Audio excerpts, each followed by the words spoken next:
Go back to Sam Hackley.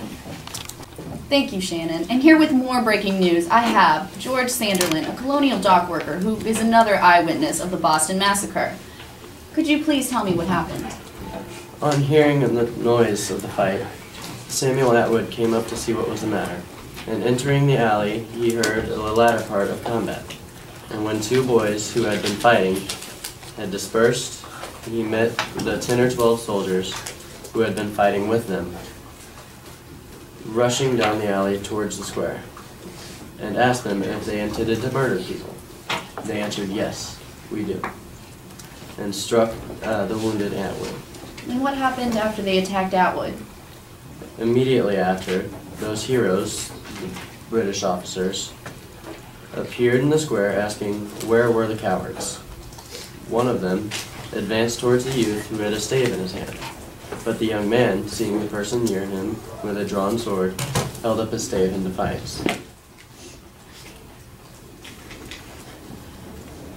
And then they quietly passed by, up the little alley to King Street, where they attacked a single unarmed persons until they raised much clamor.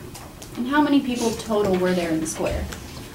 There were about 30 or 40 persons, mostly lads, being by this means gathered in King Street.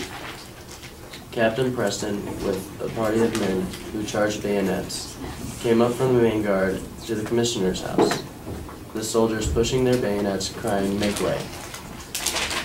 They took place by the costume house, and continuing to push and to drive people off, pricked some in several places, on which were clamorous, and it is said they threw snowballs. Snowballs. And how did the captain react to this? On this, the captain commanded then to fire, and more snowballs came. He again said, "Fire be the consequences what it will." One soldier then fired, and the townsman with a cudgel struck him over the hands with such force that he dropped his firelock. And rushing forward, he aimed a blow at the captain's head, which grazed his hat and fell pretty heavy on his arm. However, the soldiers continued to fire successively until 7 or 8, or as some say, 11 guns were discharged. By this fatal maneuver, 3 men lay dead, and 2 more were struggling for life. Well, I'm very sorry you had to witness that. Thank you for your time. And back to Shannon. Thank you, Sam. We will continue to keep you updated on any new events. I'm Shannon Ames with WCHS Eyewitness to History. Good night, and stay classy, Boston.